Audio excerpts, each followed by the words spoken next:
elements ndio Mungu saa zingine anatumia katika kuongea na sisi.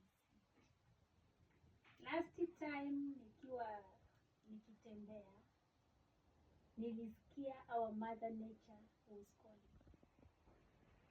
Nimeshangaa sana kusikia there is somebody who had that call na correspond by touching the tree.